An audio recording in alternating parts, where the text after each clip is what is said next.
자, 일단 이거 내용부터 좀 정리해보죠. 네, 일단 사건이 발생한 건 지난해 6월 30일 새벽 1시 반쯤입니다. 이 제보자 같은 사연자 같은 경우에는요, 회사 차가 따로 있기 때문에 개인 차는 잘 이용을 하지 않는다고 합니다. 그래서 주로 지하 주차장에 주차를 해놓고 3일에 한 번꼴로 운행을 한다고 하는데 어느 날 보니까 이 차 위에 짜먹는 아이스크림 이른바 이 쭈쭈바라고 하죠. 이 아이스크림이 올려져 있었다는 겁니다. 블랙박스를 돌려보니까 어린 학생들이 아주 정성스럽게 뒤집어서 올려놓는 그런 모습이 잡혔다고 하는데 이게 아이들 장난이구나 하고 넘어갈 수도 있는 문제지만 사실 너무 고의성이 보여서 화가 많이 났다고 합니다. 그래서 결국 경비실에 가서 지하주차장 CCTV까지 돌려보게 됐는데 이 아이들이 주차돼 있는 차들 손잡이를 다 당겨보는 모습이 포착이 됩니다. 이걸 보고 함께 본 경비원은요, 이거 빈차 터리범이다라고 생각이 들어서 경찰에 신고를 하게 됐습니다. 자, 이 사건 일명 쭈쭈바 사건이라고 회자가 됐고 한문철 TV에도 이게 소개가 된 다음에 많은 또 보도가 나왔잖아요. 그렇죠. 이게 왜 보도가 됐냐면 저 쭈쭈바가 위치도 좀 위치지만 쭈쭈바가 이렇게 뭐 색깔이 있기도 하고 또 냄새가 나기도 하고 저걸로 차 보닛 위에서 부패가 좀 되거나 뭔가 문제가 좀 생길 수가 있습니다. 그래서 차량 수리비가 좀 많이 들었다고 해요. 결국 보도된 내용들은 차 보닛 위에 놓고 간 쭈쭈바 때문에 수리비 80만 원 들었다. 이럴 때 어떻게 해야 되냐? 이렇게 결국 별거 아닌 것처럼 보이지만 상당한 큰 결과로 갔던 것 때문에 보도들이 많이 됐습니다. 자, 일단 보도 내용은 수리비 80만 원 저렇게 제목이 뽑혀져서 나왔는데요. 그런데 이거는 이 쭈쭈바 문제가 아니었다는 게 핵심입니다. 오늘 첫 번째 사건 체크포인트 짚어보죠. 차량 털이. 자, 차량 털이가 무슨 말인지 관련해서 이 제보자분의 얘기 직접 들어보시죠. 경비 아저씨랑 이제 같이 CCTV를 봤거든요. 얘네가 뭐 몇 시에 왔나 이러면서. 그래 이제 봤는데 이제 한 새벽 1쯤에 들어와가지고 네. 거기 거의 뭐 전체 차량을 다 뒤져보더라고요. 아무튼 그걸 보고서 이제 경찰에 신고를 했어요.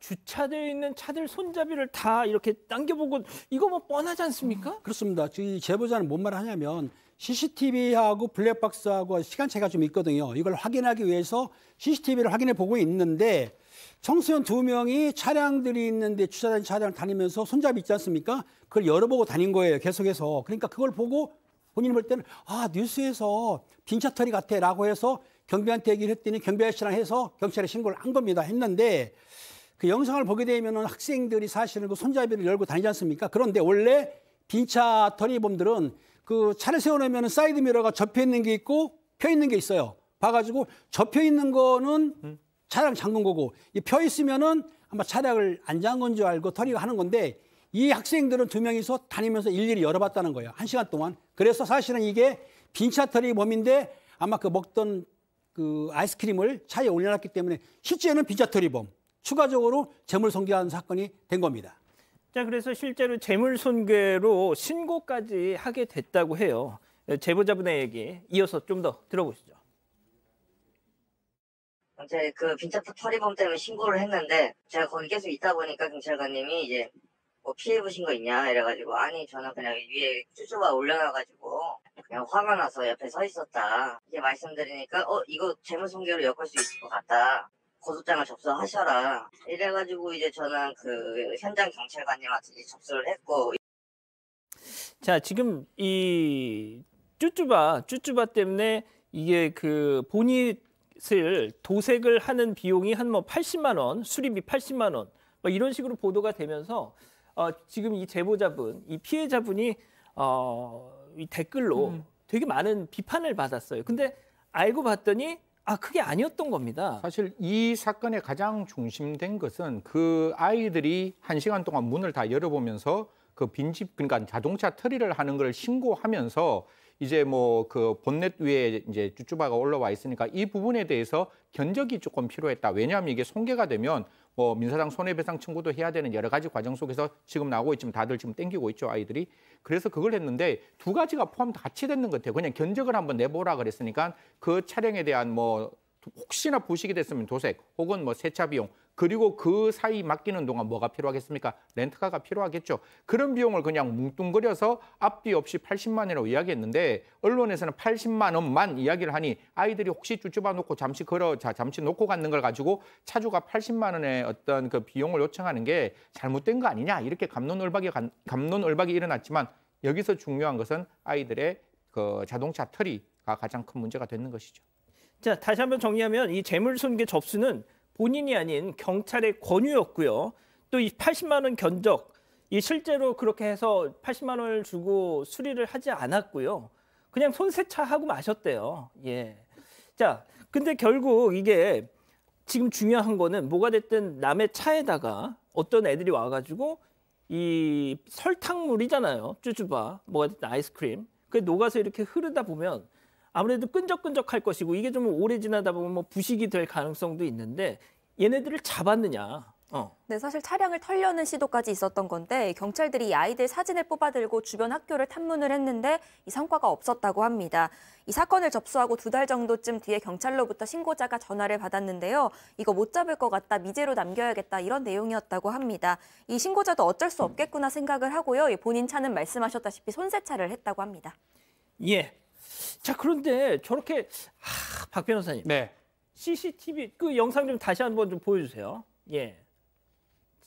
쟤네들 얼굴이 다 나오거든요. 근데 그렇죠. 이걸 왜 못 잡을까요? 못 잡는 건지 또 안 잡는 건지 한번 따져보긴 해야 되는데 일단은 범죄를 따져보면 재물손괴는 맞는데 저 개인적으로는 절도 미수도 된다고 보거든요. 우리 절도는 재물을 훔치기 위해서 이게 물색할 때부터 범죄가 성립합니다. 그 후에 하지 못하면 성공을 못했기 때문에 미수가 되기 때문에 단순한 사건은 아닌 것 같아요. 더더군다나 저렇게 한다는 거는 상습적으로 저걸 반복했을 가능성이 매우 높기 때문에 그렇죠. 경찰 입장에서는 단순 재물 손괴라고 봤기 때문에 사건을 저렇게 본 것 같고 만약에 좀 강력 범죄라고 막 예를 들어 살인 사건이라면 얼굴 공개해야죠. 차봐야죠 무조건.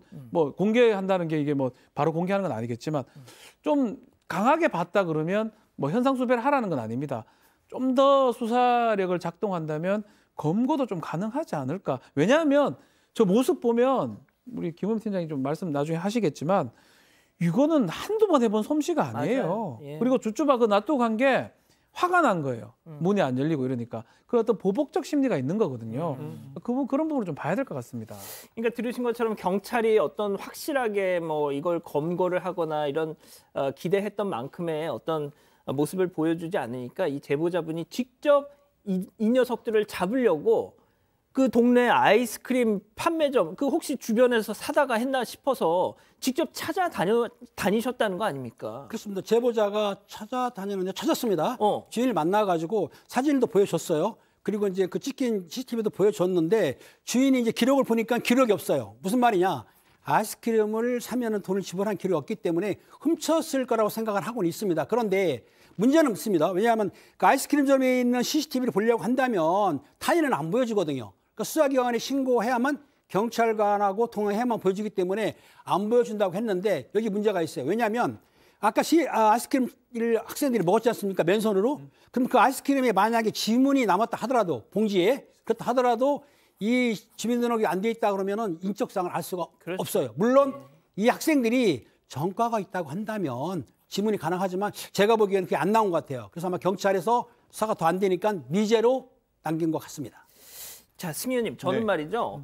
그러니까 어떤 분들은 또 그러실 수 있어요. 경찰이 그런 걸 잡아야지 왜 그것도 못 잡고 말이야. 뭐 막 비난을 하실 수 있는데 저는 솔직히 이 경찰의 뭐 업무 과중 뭐 이런 걸 감안하면 솔직히 모든 걸 다 해결하라고 하는 것도 좀 무리라는 생각은 들지만 저는 결국 이거를 해결할 수 있는 방법, 이런 사건은 해결할 수 있는 방법 공개하는 겁니다. 예? 이 사건을 바라보는 이제 제가 그냥 법리적으로만 좀 설명을 드릴게요. 지금 저 나와 있는 아이들이 촉법소년이면 경찰이 타치를 못해요. 왜냐하면 수사를 할 수가 없으니까. 이거는 보호처분 가는 거기 때문에 경찰이 수사가 안 되는 겁니다. 그래서 경찰이 이걸 못할 수도 있는 듯한 그 생각이 하나고 그러면 여기서 경찰이 할지 안 할지를 결정하는 건 이들의 나이가 확인되어야 되는 거니까 나이가 확인되기 전까지는 형사 미성년자가 아니라는 개념으로 수사가 진행되는 것이고 아까 저 박 변호사님도 말씀드렸고 김원배 팀장님도 말씀 주셨지만 이런 아이들이 지금 따끔하게 혼나지 않으면 또 다른 데 가서 또 상습적으로 저런 행동을 한다면 제가 봤을 때 오히려 더 큰 그러니까 호미로 막을 건 나중에 가래로도 막지 못하는 그 상황이 발생하기 때문에 좀 정확하게 이들을 좀 찾아서 따끔하게 좀 이렇게 그 내용에 대해서 잘잘못을 좀 따져주는 것 저는 필요하다고 봅니다. 자, 첫 번째 사건 정리하고요. 아직 안 끝났습니다. 이거 눌러주세요.